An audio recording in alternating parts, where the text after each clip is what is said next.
Okay, this is English 101, week 12, part 6.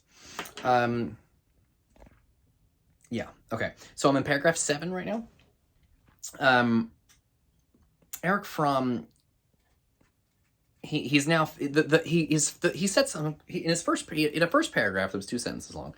And in the first paragraph, he said that lots of people who love to give orders say obeying orders is good. But he thinks actually civilization started with disobeying orders, and if people obey too much, we'll all die. And so he gives examples to give his point, which is the opposite of the point he was making before. So people say obedience is good, disobedience bad. Eric Fromm kind of seems to be reversing it. He's saying disobedience is good, you need to disobey, and obedience is actually bad, it's going to get everybody killed. So in paragraph 7, though, he begins to sort of say, hey.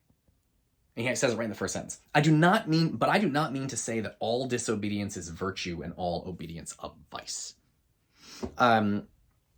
So he says that there are exceptions to this. He doesn't mean like you should just disobey all the time no matter what. And he doesn't mean everybody who obeys is a bad person. Like he's not reversing it, right? He's not totally changing everything. He wants to talk a little bit more in detail. So basically, at the beginning, he says, look, lots of people who love to give orders say obedience is good, disobedience bad. He says, actually, I think disobedience is really valuable, and obedience can kill everybody in the world. But he says, look, there are a lot of exceptions. It's more complicated than that. Sometimes obedience is good, sometimes obedience is bad, sometimes disobedience is good, sometimes disobedience is bad. And so he's going to go now in paragraph 7, he begins talking about some things he's thinking of that actually make it to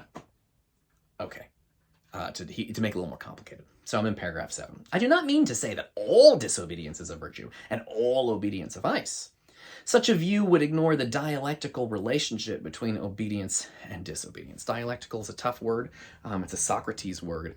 But it has to do with conversation and exchange. Dialectical is a kind of, it's like dialogue, going back and forth. It's more complicated. These things are related to each other in complex ways that go back and forth.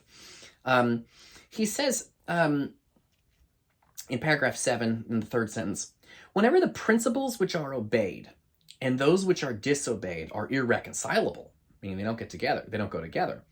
An act of obedience to one principle is necessarily an act of disobedience to its counterpart, and vice versa. Now that's a complicated thing to say, and he has an example. He makes his point, he gives his reason, and then he gives an example, just like I tell you to do. His example is the story of Antigone. Antigone is an ancient Greek play, very, very famous ancient Greek play, and the story is pretty simple. It's the story of a woman whose brother is a traitor and dies in battle, and the king says, don't bury him, let the birds peck out his eyeballs. And Antigone knows that the gods tell you to bury your dead. But the king says, I hate this guy who was a traitor, he's not getting buried. And by the way, anybody that buries him, I'll kill them. And so Antigone goes out and she buries her brother and he kills her, and that's the end of the play. It's pretty simple.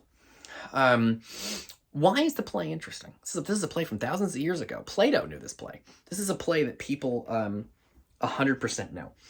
Why is it important? Why does it matter? Because Antigone is disobeying. But Eric Fromm had this complicated sentence where he says that whenever principles which are obeyed and those which are disobeyed are irreconcilable, an act of obedience to one principle is necessarily an act of disobedience to his counterpart, and vice versa. And he's giving an example in Antigone. Well, what does he mean by that? Well, he's going to say it in more detail, but I'm going to say it plainly right now. It's pretty simple. Some people will say, oh, this is a play about a woman who disobeys the king. Right? The king says, do not bury this guy.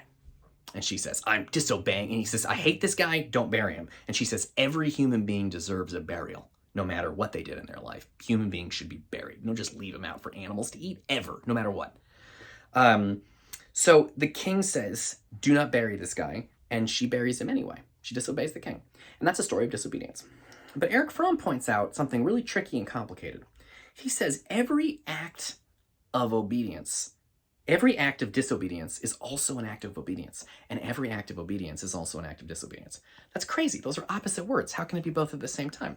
That's why he says dialectical, because it's more complicated. Because dialectical, every act of obedience is disobedience. Every disobedience, obedience is complicated. Why? Well, the Antigone example will explain. And if I explain it to you like that, it's like, what the hell is this guy talking about? But it actually does make sense if you think about it, because it's not just that Antigone is disobeying she is disobeying the king. She is 100% the king says, don't bury this guy, let the birds peck out his eyeballs, and she says, no, I'm going to bury him anyway.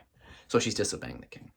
But what's more complicated is that she's also obeying the gods or her conscience. So let's say the gods or her conscience tell her all human beings should be buried no matter what. So the king says, you're being disobedient to me, the king. And Antigone says, yes, but I'm being obedient to myself, or I'm being obedient to what the gods tell me, and the gods outrank you. And that's the conflict in the play. That's what makes it an interesting play. It's not just about a girl who ignores the king. It's about a girl who disobeys the king so she can obey higher mortal laws in her conscience or from God. And so her act of disobedience, when she disobeys the king, is actually an act of obedience to her own conscience or the gods. That's what makes obedience and disobedience dialectical. It's that give and take. It's that trickiness. He says of her in the middle of paragraph 7 here, he says, by obeying the inhuman laws of the state, meaning listen to the king who says don't bury your brother, by obeying the inhuman laws of the state, Antigone would necessarily disobey the laws of humanity. By obeying the latter, she must disobey the former. So that's a complicated way of saying what I already said, which is that when you disobey somebody, usually you're doing so for a reason. And in that case, it means you're being obedient to yourself or to God or to a higher power or to what you believe in, or right? All martyrs of, and this is Fromm again, all martyrs of, middle of paragraph 7, all martyrs of religious faiths, of freedom, and of science have had to disobey those who wanted to muzzle them, meaning shut them up, in order to obey their own consciences, the laws of humanity, and of reason.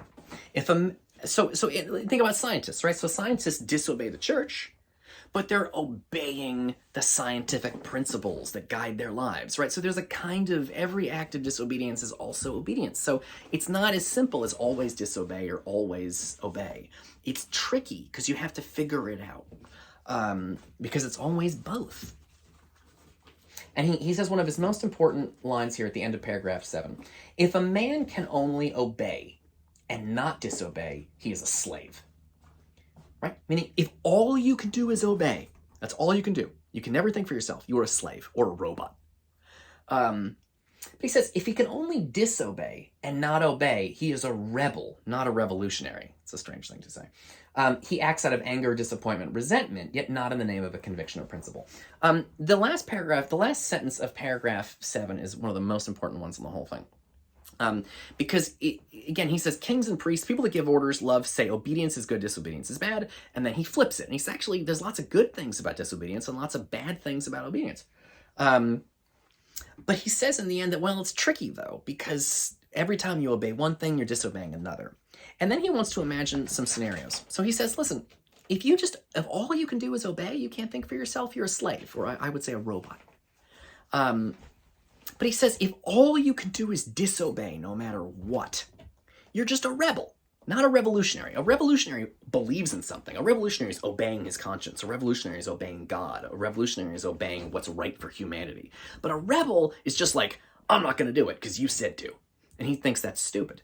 So this is not a complicated thing to say. He's just like, look, if you always obey, you're a robot. And if you always disobey, you're just a rebel. You're never going to be able to found or create anything. You're just destroying stuff. There's a movie that I love, an old movie called The Wild One with Marlon Brando in it from 1951. And there's a famous line from the movie. He's part of like a rebels group. He's like in a motorcycle gang. And there's a line in the movie where, he's like a cool guy in a leather jacket. He rides his motorcycle and he doesn't listen to the cops. He does what he wants. He's in a motorcycle gang. And he says something really interesting. He says, sorry, my cat, you can see my cat's like trying to play with this lamp here, trying to make sure she's good. I guess she's fine. So he says something really interesting. He says, I'm in the rebels motorcycle gang. And this girl says, what are you guys rebelling against? And he says, what do you got? And I love that. I think that's so fantastic. What do you got? I love it. Okay. So, and I'll pick this up in the next video. But the idea is if you always obey, you're a robot. And if you always disobey, what are you guys rebelling against? What do you got? If you always disobey, you're never going to be able to create anything or do anything. Okay, I'll see you later. Next video. I'll see you in the next video.